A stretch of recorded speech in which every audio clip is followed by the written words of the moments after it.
today we have the distinct pleasure of welcoming Dr. Sonja Schrepfer. She is at the forefront of STEM immunobiology, and her work paves the way for treatment of a wide range of diseases, from supporting functional recovery of failing myocardium to the derivation of other cell types to treat diabetes, blindness, cancer, lung, neurodegenerative, and related diseases. Her work demonstrates that protecting transplanted cells from immune rejection is the key to unlocking the potential of regenerative medicine. Dr. Schrepfer is the professor at the University of California, San Francisco, or UCSF, Gladstone UCSF Institute of Genomic Immunology, and a scientific founder and SVP head of Hypoimmune platform at Sana Biotechnology Incorporated. Today, her talk is going to be translating discoveries, engineering of an allogeneic donor cells for acceptance by the host immune system. And thank you very much for joining us. We're really excited to hear what you have to share today. Thank you very much, Monica, for the kind introduction. I'm really excited to be here today. This is my disclosure slide before I start. And to the background of the studies we are doing. So I come from the field of solid organ transplantation, but whenever we transplant not only organs, but cells and tissues from one person into another, we face the problem with immune rejection because the recipient's immune system is recognizing the donor cells as foreign. And immunosuppression, as you can see on that picture, is, in my opinion, not the solution for regenerative medicine, because we struggle with the immunosuppression with the patients. If we give too much of the immunosuppression, we have the risk of infections, toxic side effects, etc. And if we don't give enough immunosuppression, we always face the problem of rejection of the organ. So for regenerative strategies, on the left side, the lifetime systemic immunosuppression is probably not the way to go. There are other pathways or strategies to overcome an allogenic barrier. One is HLA banking. The HLA molecules are kind of, I very often compare them with the fingerprint of the cells, that the immune system of the recipients recognizes those HLA, so the fingerprint is foreign and starts rejecting, but at the same time, HLA molecules, they are presenting allopeptides that can get recognized by the immune system of the recipient. So the HLA banking, and I don't have time to go into details today in this talk, does have the risk of still allopeptide presentation, which then could lead to allopeptide recognition and also rejection. What I want to talk today is on the right side, the genetic hypoengineering approach. That approach aims to transplant allogenic cells without the need of any immunosuppression. And when we started in that field, that was many, many years ago, we learned from nature, because during pregnancy, the fetus does express 50% of the proteins from the father, but the mother's immune system isn't rejecting the fetus, although the immune system is recognizing the fetus as allogenic or foreign. And we studied those molecules in detail. There were up to 13 molecules, either upregulated or downregulated. And what I show you today is the hypoimmune approach, what we call hypoimmune approach at Sana. That is that we having healthy donor cells, and then we are removing the MHC molecules, class 1 and class 2, to wipe off that fingerprint on the cell. And what we achieve by that is that we can overcome T-cell recognition and therefore T-cell rejection, and subsequently B-cell and antibody rejection. So we overcome that adaptive immune hurdle. But because we are creating now a cell that doesn't have MHC or HLA molecules on the surface, that a cell is a so-called missing self cell. And innate immune cells, NK cells, macrophages, they are looking in our body for those cells without that fingerprint, without the MHC molecules, and they kill immediately. So to overcome that barrier of the innate immune killing, we are overexpressing a don't kill me molecule, the CD47. And how I call the cells today in my talk is hypoimmune cells, or HIP cells, for Hypoimmune platform.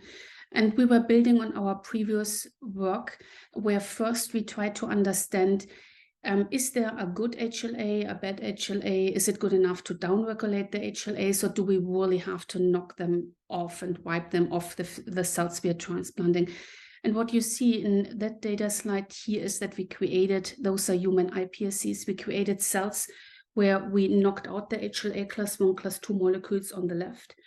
and then we re-engineered back HLA-CE or CHI. And what we learned in those early days was that whenever we have an HLA molecule on the surface that presents allopeptides, we do get recognition and the cells are getting killed by T cells. So we learned from those experiments that to achieve immune evasion, so that's the goal, that we can transplant cells, they don't get recognized by the immune system, we have to knock out the HLA molecules and don't have them on the surface. As I mentioned before, we now get the issue from the innate immune cell compartment, the NK cells, macrophages especially, that they are killing the cells. And what you see in those videos when I'm starting is in green are the target cells. Those are human iPSCs in that case, so induced pluripotent stem cells. And we knocked out their HLA molecules, and then we overexpressed either HLA-CE, HLA-G, PD-L1 or the CD47. And we added NK cells. The NK cells are the little gray cells you're seeing. And when you look at the videos, what we learned is that when we create a missing cell that gets killed by, in this case, the NK cells, the overexpression of the CD47 on the right is protecting from a complete primary NK cell population, like we find that in our patients. So we are not using NK cell lines here because they are so artificial with their receptor expression. Those experiments are done with primary NK cells. And with those data, we decided to move on with removing the HLAs, overexpressing CD47 to overcome both the adaptive immune barrier as well as the innate immune barrier. And the goal is that we are starting with a healthy cell or iPSC-induced pluripotent cell. We're using that genetic engineering to create the hypoimmune cells for providing off-the-shelf therapies without the need of immunosuppression for the patients, to really have them ready any time for anyone, anywhere. And the advantages, of course, is that we wouldn't need immunosuppression, that we have one well-characterized master cell line, which is easier to manufacture and easier for quality controls than if you would have to do that for each cell separately. And what we learned in the beginning from the mouse models is that we can overcome an adaptive immune barrier. What we did here is on the bottom row, I start on the bottom row, that we created induced pluripotent stem cells from mice. And those were black 6 mice, and then we transplanted them back into black 6 mice. And what you see here in blue is that there is no T cell activation because it's the very own cell. But when we inject that into biopsy mouse, that's a different strain, the immune system recognizes the black 6 iPSCs as 4-1, and you see the gray is much higher than the blue. You also see that 4-IgM antibody binding.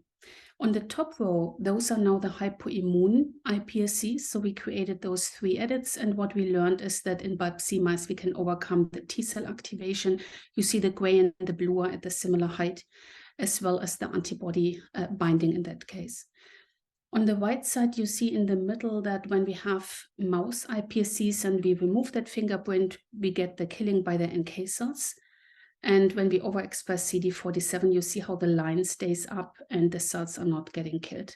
So those were very early experiments, and we moved on at Sana and wanted to find a translational approach. And what we did is that we used the non-human primate model, because the immune system is very similar to humans, and it's an activated immune system, so a high-bar study. And what we did here is we had 4 non-human primates where we transplanted unmodified non-human primate iPSCs into the muscle location. So we are looking here at the left leg of the recipient, and I like the muscle location a lot for those kind of studies because we get good engraftment, we get early revascularization within 2 weeks. So it's a really nice transplant site to achieve survival of the cells. And what you see is that on day 0, when you look at those 4 different NHPs, the cells are there. We labeled them that they overexpress luciferase, so we could follow them in vivo. But you see that after 3 weeks, the signal here is gone. And when you look at the what I call summary in the blue graphs, you see that in all 4 recipients, the immune system recognized the transplanted iPSCs as 4-1 and rejected them. 6 weeks after that transplant, we transplanted hypoimmune iPSCs into the opposite leg muscle. So you see again on day 0, the cells are all there. The pictures show you the follow-up from 4 weeks and 8 weeks. And when you look at the red lines, you see that the hypoimmune iPSCs are surviving. Those NHPs didn't have any immunosuppression.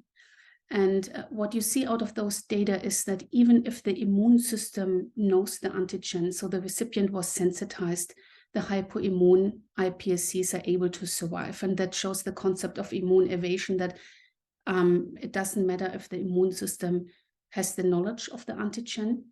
If the concept of immune evasion works, the cells are not seen and they are able to survive. We did another set of experiment on other 4 NHPs where we first transplanted hypoimmune. So you see on day 0 the transplants, and then the pictures show you the 4-month data. Here, unfortunately, the second row, that little leg moved. So you see the signal over here because the image is over a period of 5 minutes. So if the anesthesia is not deep enough, sometimes the leg is moving. So you see the signal in the corner. And the other 2 pictures are at 5 weeks. You see the long-term data in the summary graph where hypoimmune is without immunosuppression surviving in those NHPs. After 6 weeks, we transplanted now unmodified iPSCs into the other muscle. And what you see is that they got rejected here quite fast. And that shows you that although we transplanted hypoimmune first, hypoimmune cells are not modifying the recipient's immune system.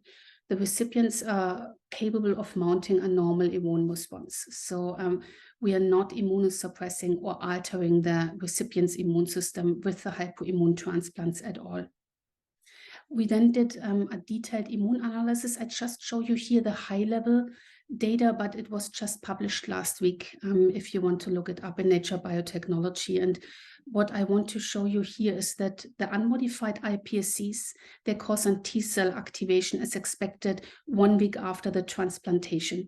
The x-axis shows you the weeks after transplant, and the y-axis, the activation of the T-cells. That's an ELISpot assay where we measure spot frequency. You see that after 1 week, we have high T-cell activation, and then it declines over time.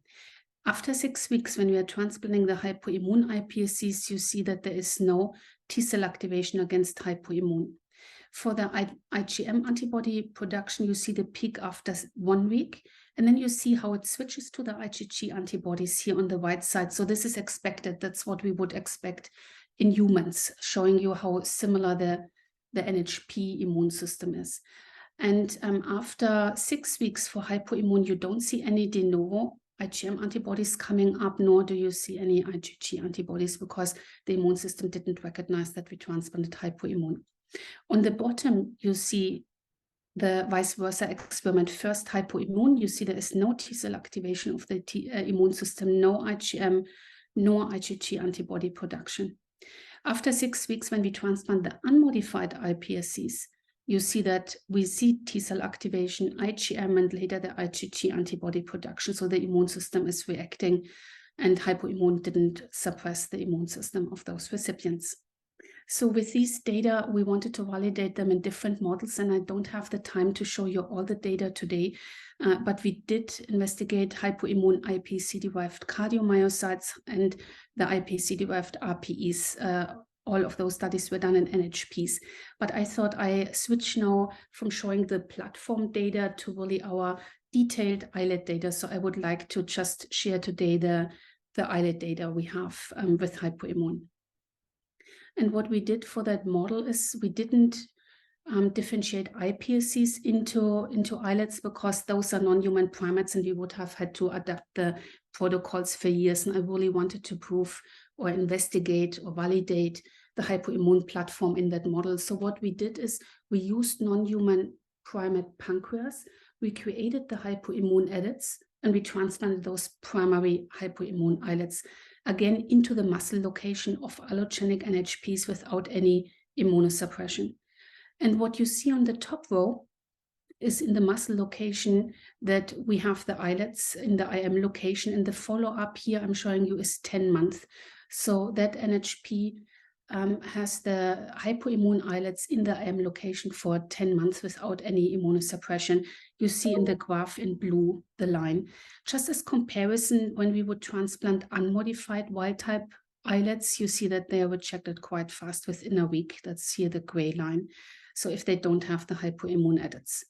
We looked into the immune analysis of those recipients as well for the islets. And first I show you here the NK cell killing assays, so the hypoimmune islets don't get killed by NK cells. However, when in that assay we are blocking the CD47 with a blocking antibody, you see how the curve hits the x-axis quite fast, and this means killing in that assay. So this anti-CD47 strategy first confirms the mechanism that CD47 is the molecule protecting the missing cells from the NK cell killing, but it also offers a potential safety strategy if we would like to eliminate the transplanted cells in our recipients. In theory, you could think about blocking the CD47 molecule pathway, and the cells would get cleared quite fast by the innate immune system.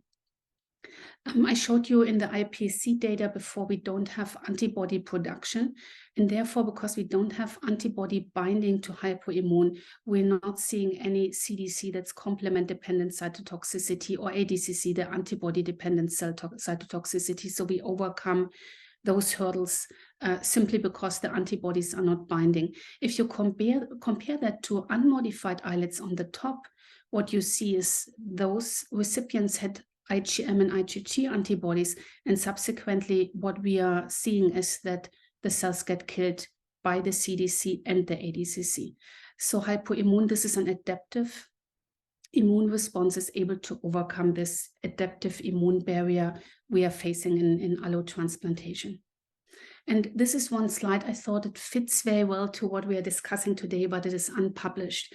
But what I want to show you here is this is a disease model. So the NHP I showed you before was a healthy NHP. But what we did now is that we had an NHP where on day 0, we induced diabetes. So here's the STC treatment. And then you see that over 2 months, that NHP was treated with insulin. You look, the red graphs are the blood glucose, the fasting blood glucose levels AM, and in blue you see it in PM, and they get measured every day. And what you see is that after 2 months, we were allowed to do our cell transplant of hypoimmune islets, exactly like I showed you before, into the IM location. And you see that the first 7 days, we still gave the insulin, but then in that gray area here, we tapered out the insulin. And since day 89, we are completely without insulin, no immunosuppression. And you see here how the glucose levels look quite promising.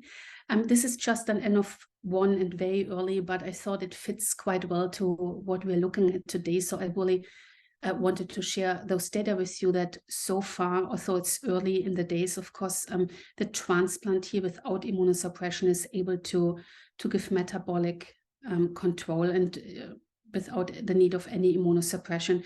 When you look at the C-peptide levels before the STC, that gray dark bar, that is the C-peptide of the NHP.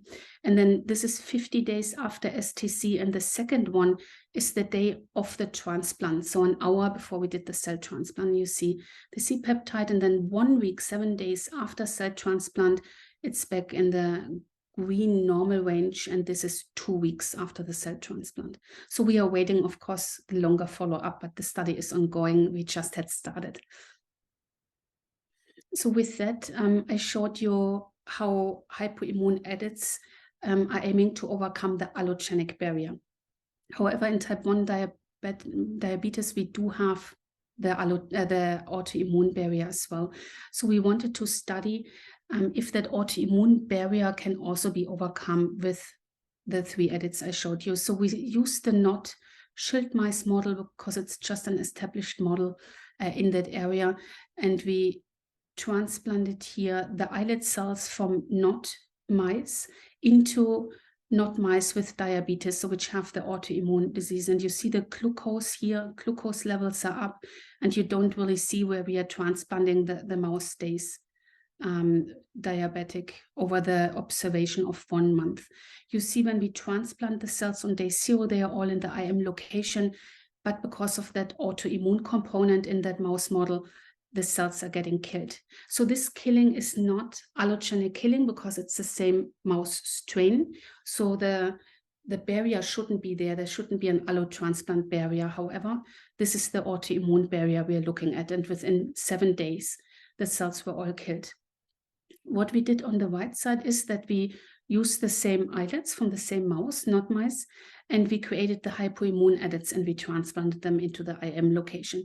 And you see the follow-up is 1 month. Usually what we are doing is that the recipients were all diabetic, so glucose levels are quite high. At day 0, that's the time when we do the cell transplantation. And you see that around day 10, that the glucose levels are significantly down and they are like around the 200 target range. And you do see that after 1 month, how the hypoimmune islets are surviving and they are not being killed in that autoimmune model. So we summarized here that this autoimmune killing does not affect hypoimmune survival nor function, but we wanted really to study that with human islets.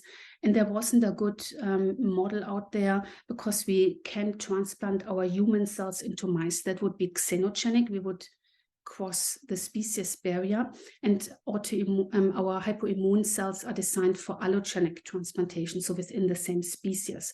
So what we did is we had to develop an in vivo model. We got PBMCs from a patient with type 1 diabetes, and with those PBMCs we created a humanized mouse. So that mouse does now have the immune system from that type 1 diabetic person. And at the same time, we used the PBMCs and we created induced pluripotent stem cells. So we reprogrammed them. And then when they became iPSCs, we either left them unmodified or we created hypoimmune iPSCs with our 3 edits, the HLA class 1, class 2 knockout, CD47 overexpression. And then we transplanted those unmodified or hypoimmune iPSCs, we differentiated them into islets and transplanted them into the IM location of those mice. So the immune system and those islets are from the very same person. So there shouldn't be any allo rejection. It's the same person. The only killing that is done in that system is that coming from the PBMCs, which are from the autoimmune patient.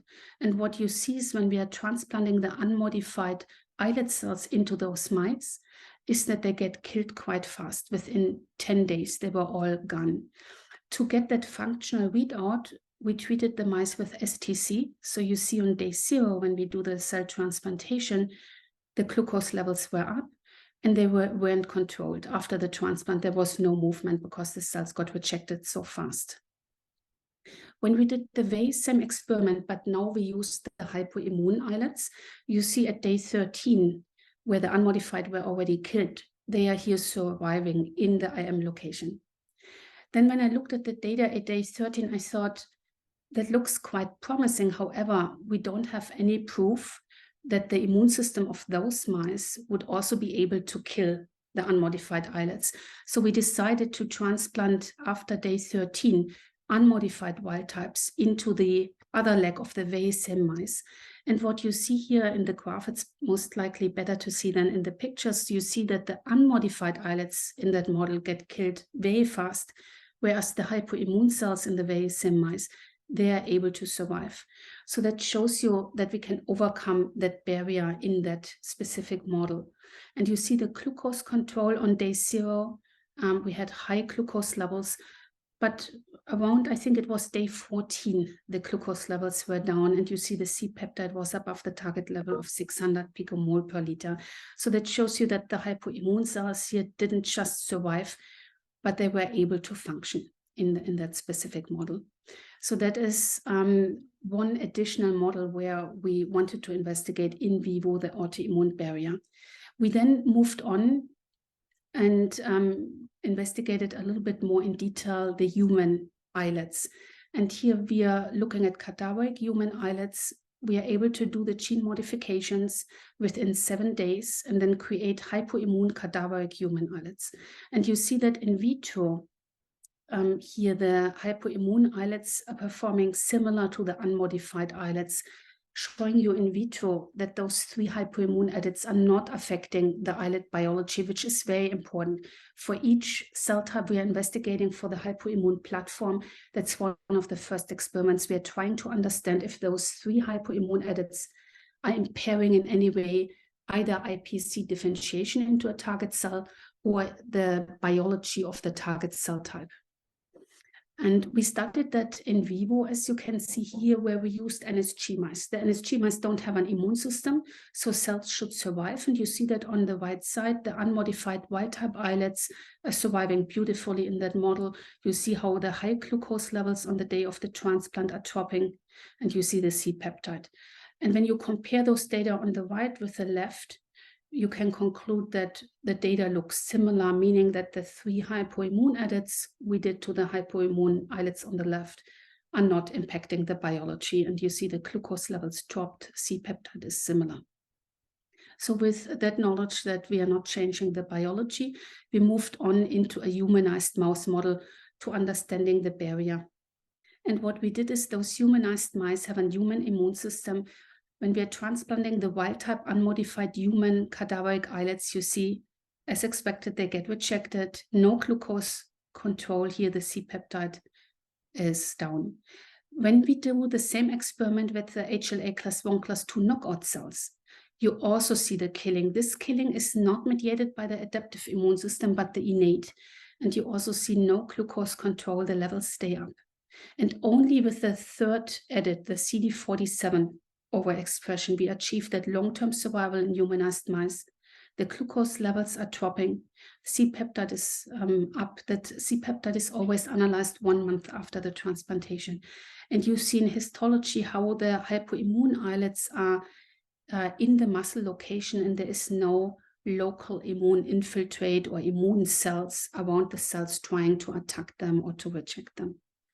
So with that, we looked a little bit more into the CD47 strategy, and we transplanted into humanized mice again the allogenic hypoimmune islets here on the left, and we gave an isotype antibody. That's an antibody that doesn't really do anything. And what you see is hypoimmune. As I showed you before, they can survive in humanized mice. The glucose levels are dropping. But on the right side, when we are now giving an anti-CD47 antibody, that anti-CD47 antibody is blocking the CD47 molecule from the signaling to the receptor, the CYP1 alpha. And what you see is that the signal disappears over time. The cells are getting rejected or killed, rejected by the innate immune system. And you see on day of the transplant, day 0, the glucose levels are dropping while the transplant is in the animals. But now we start the antibody, and you see how the glucose levels are going up again because the cells get killed. In that specific data, in that specific experiment here, we administered the antibody locally, so we injected it into the muscle location. On the next slide, what I want to show you is that we can also give the antibody systemically. So here it was an IP injection, and you see a similar data result that giving that antibody into those recipients, the cells are getting killed, and you see that the glucose levels are coming up over time again because the cells are eliminated. On the left, you just see the isotype control. So the last few slides I want to show you, instead of using primary islets, that we can also think about using induced pluripotent stem cells, for example, pluripotent stem cells, differentiate them into islets to have a true off-the-shelf therapy. That you have one well-characterized master cell bank, and you can provide as many islets as you need. And what you see here is that those iPSCs, human iPSCs, were differentiated into islets, and first we transplanted them into NHP mice. That is the experiment I showed you before for the primary islets, where we just want to understand if the hypoimmune edits are impairing the differentiation or the islet biology. And what you see is on the right side, these are unmodified islets, how they perform. Glucose are going down, they are all surviving, C-peptide levels. And you see on the left side, the 3 hypoimmune edits don't seem to impact the differentiation nor here the function of the iPSC-derived islets. And then we transplant them into humanized mice. Now we have a fully intact immune system. And what we have seen for primary islets before is that the allogenic unmodified islets do get rejected in the model quite fast. We see glucose levels stay up. Same is true when we have HLA class 1, class 2 knockout iPSC-derived islets. So this is very fast killing by the NK cells and macrophages. But on the left side, when you look at the hypoimmune iPSCs, when they were differentiated into islets, they are surviving. You see the metabolic function, and the C-peptide is here around, it was around 600 picomole per liter. So with that, I want to conclude that the key findings we have from those studies are, first of all, that we can evade the allogenic immune rejection with those 3 hypoimmune edits, that because of the CD47 overexpressing, there is no missing self-response by NK cells or macrophages. I showed you the NHP data where we can even transplant into sensitized recipients which had the unmodified cells before, and the principle of the immune evasion still works. And the hypoimmune cells themselves are not altering the recipient's immune system. So we think that cellular transplantation without immunosuppression appears to be an achievable goal for the cells and for the field. And I want to point you to this review that was published, I think, last year by the Rice University, where they discussed, in my opinion, quite nicely how to shield islets that they don't get rejected by the immune system. They're discussing, of course, immunosuppression, encapsulation. But then under number 4, they're discussing the approach I just showed you with the MHC removal and the CD47 overexpression. And what I like about that review is you see that the number 4 is in a different box to other approaches which have tolerance induction, because the number 4 I just showed you is a different way to think about it. It is the principle of immune evasion, whereas the tolerance induction approaches you see in the field have a quietly different strategy. And that was the first review I saw that makes the distinguished between number 3 and number 4, which I liked a lot. And then I want to share where we are with our islets. I'm very excited that we are doing an investigator-sponsored trial as early as this year with hypoimmune primary cadaveric islet cell transplantations into type 1 diabetic patients, with really the goal that we see cell survival with no immunosuppression. And we hope we have the data in 2023, and I would love to come back and share them when we are there. And the key measured outcomes we are looking for is safety. That's our first goal, of course. And then cell survival, immune evasion. We will also look for C-peptide or glycemic control in those transplant recipients. And the pipeline, what I want to mention is that the hypoimmune CAR T cells, so in the oncology space, that the IND got cleared, and that we also expect data from hypoimmune CAR Ts in 2023. And then down the line, I'm very excited about the stem cell-derived pancreatic islets we are doing for type 1 diabetes. And then, of course, other oncology spaces and clear progenitor cells for other diseases, which the clear progenitor will not be with an hypoimmune approach in the beginning, but the others are. So I'm very excited about the overall field. I think there are big changes for the cell transplant field in general out there, and I'm really excited that we can be part of that, and that can't wait to see what the next years are bringing. And with that, I'm happy to answer any questions. Thank you so much. That was fascinating, and really so much progress in such a short period of time. It's just amazing. We have a few questions already in the chat, and I encourage people to add some more. From Cadaveric, how many weeks do mice survive, as all the data is up to 1 month? Oh yeah, great question. So unfortunately, for time reasons, I just showed them 1 month data, but we have up to 6 months, and the monkey was up to 10 months I showed you. So we do have longer follow-ups in those animals, but those are separate studies, mainly then focusing on safety or biodistribution. That's why I didn't put it in here. But yeah, but those are the longer follow-ups. Great, thank you. And then from Daniel Espis, very impressive and fascinating data. I was just curious, if you see any alterations of the revascularization of hypoimmune islets, and if you see macrophages or other immune cells surrounding the islet graft after cellular death due to non-immune related factors, i.e. hypoxia.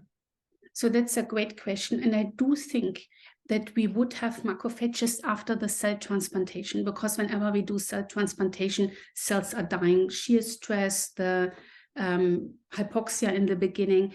The thing is that we never went in that early, but I would expect that if we would go in for that histology, that we would find a lot of macrophages clearing the area, and hypoimmune cells that survive the transplant and are engrafted, then they overcome that immune barrier. So it's an excellent question, but because we have the BLI, what I showed you, and we see the cell survival, we're not going in that early to not sacrifice the NHPs. But what we do see in the pictures I showed you is that in the BLI signal day 0, it always drops in the early days. That is an expected drop because of the hypoxia, the shear stress, and the early cell death of the cells that are not engrafting. We never see 100% engraftment. It's always a drop, and then they stabilize because they don't get rejected. Thanks for that. I've got Alberto Palesi from City of Hope. I wonder if he can unmute himself. Hi, hi Monica, and hi Sonja. Great work. Very exciting. Delighted that you're going to move clinical trials really fast. But I had a question. So you showed that you do the HIP modification even from isolated islets from organ donors, right? And then you transplant those, and it was all very successful. My question is, to what extent do you actually modify every single cell in the islet that then you end up transplanting? Is it possible that you may successfully modify, I don't know, 50%, 80%, whatever percent it is, and may the ones that are not actually modified, what happens to them? Are they eliminated over time? And so there is a little bit of a response, but from your data overall, in terms of inducing immune responses, you did not seem to find anything. But so I just don't know. I wonder if you have looked into that, if you have some histology data of sort that can help us understand that.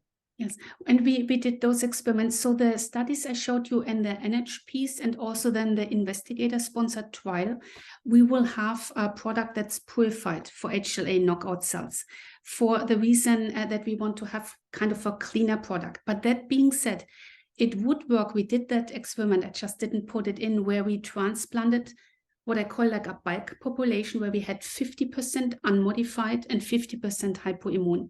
And what we see is we get an immune response. You can measure that. So you get antibodies up, etc. They are just not targeting the fully edited cells, but they are eliminating the others. So what we get over time is an enrichment of hypoimmune.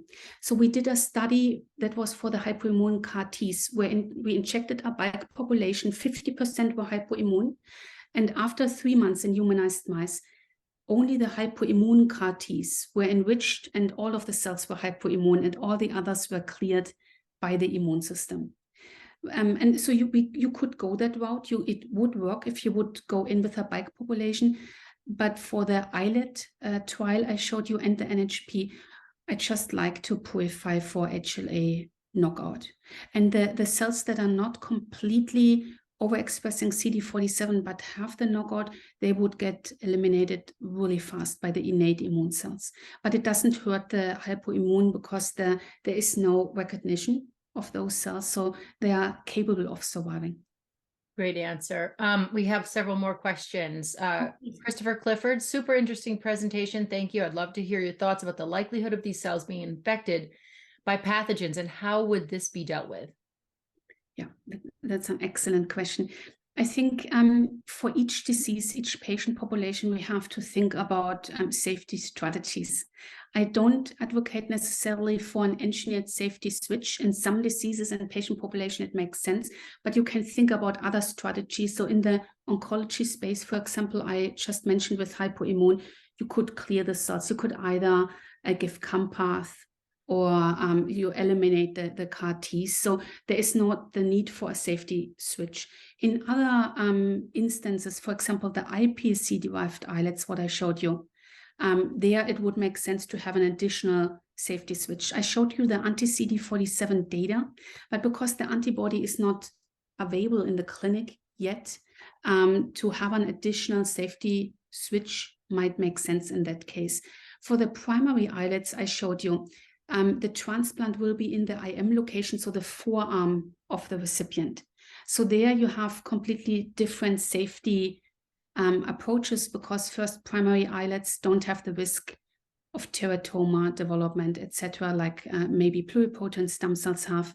And then you can monitor them quite well in the forearm. You can access the transplant. It's not like in the portal vein that you have issues to access the cells. So I think it's a very complicated question. Each team has to think deeply about how they approach it for their disease and for their strategy. And then the pathogens, that's a really good question. So it's always discussed if hypoimmune cells, if you get a viral infection, if they become a viral reservoir. We haven't seen it yet, and there are data out, I think by MIT, if I recall that right, where mice which have no class 1, so they are better to knockout mice, they are capable of clearing viruses. It still is a theoretical risk. So, and for that reason, I think everyone has to think about safety strategies, how I just mentioned them.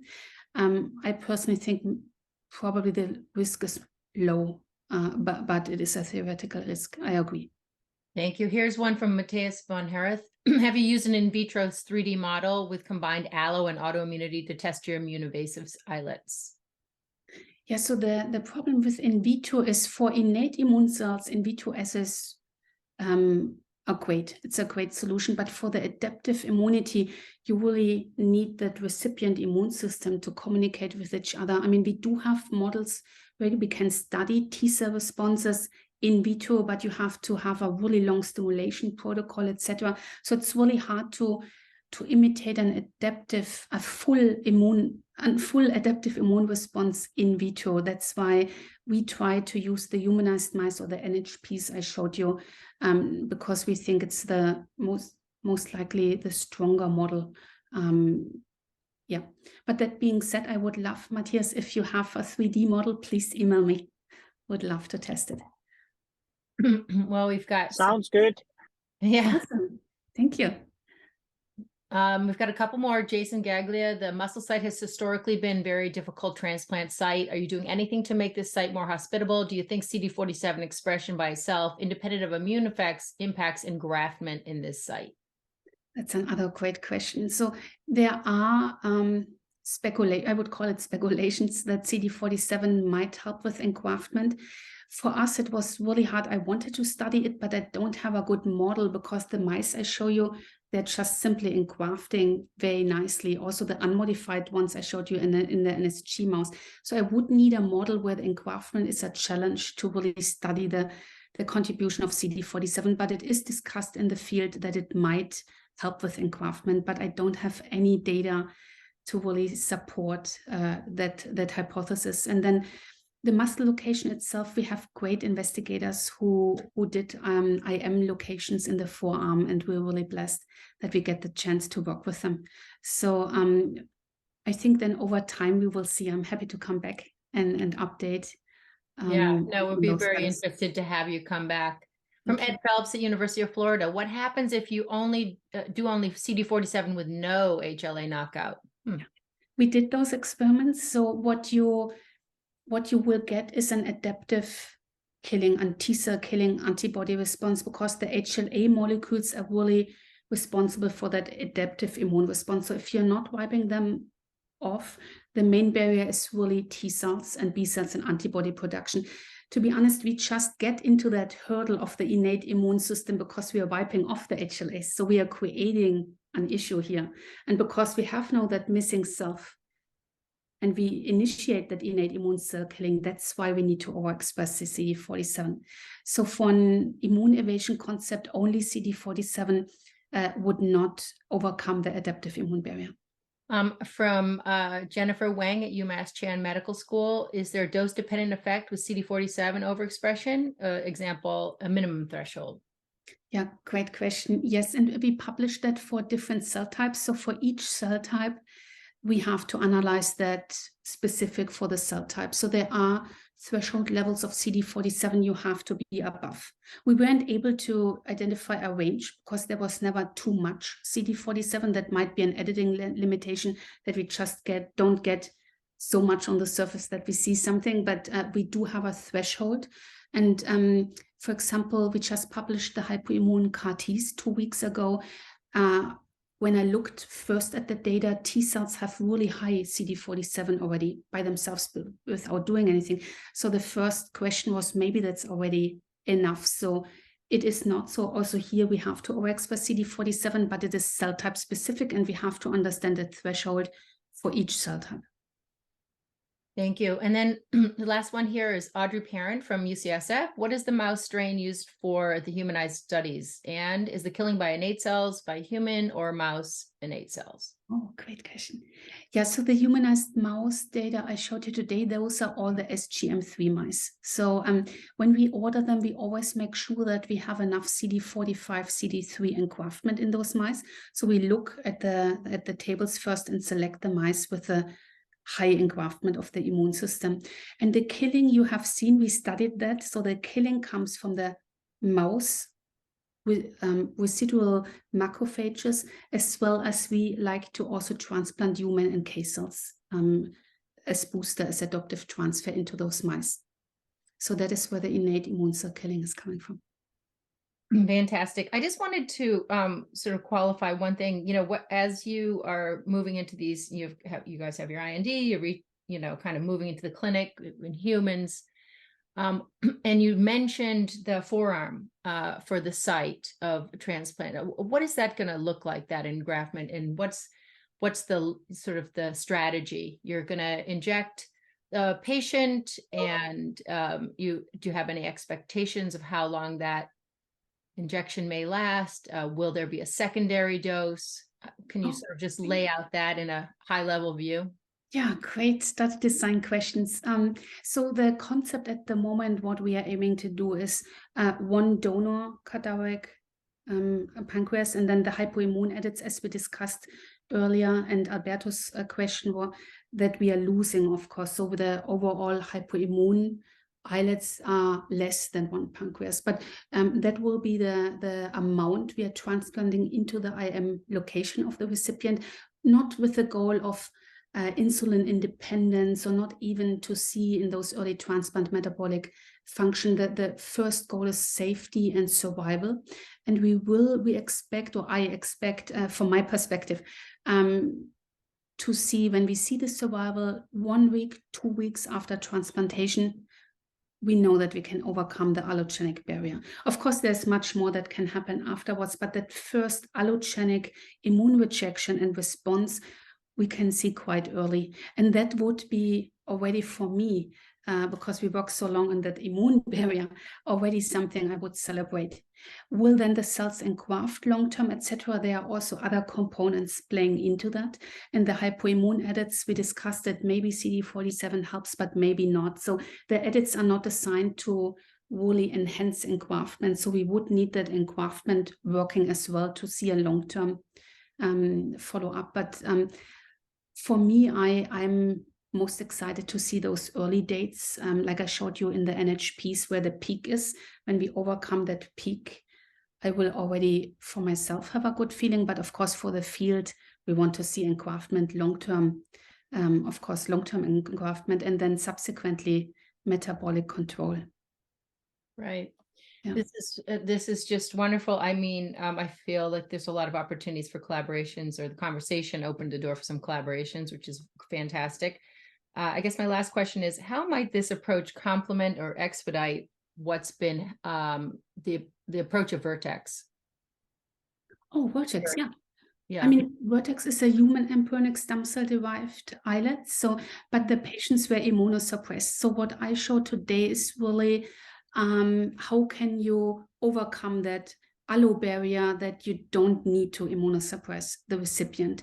So it is complementary in that sense. I showed you some iPSC-derived islets today, but they are different. You can use human embryonic or iPSC-derived. I think there is not one or the other I would think, that are better. But the goal is really this immunosuppression is so burdensome for our patients. And of course, it's a daily struggle with the immunosuppression and the toxicity, etc. The patients have the risk of becoming cancer, nephrotoxicity, liver toxicity, etc. So many side effects that I think in the future for 2 off-the-shelf strategies for our patients, we need to get rid of the immunosuppression. All right. Well, that sounds very promising. Thank you so much, Sonja. This was fascinating, and really applaud all your efforts in the field. It's just, it's exciting times, and we hope to hear back from you soon with some more, more great news. Thank you again for speaking with us today, and have a great rest of your day. Thank you very much for inviting me.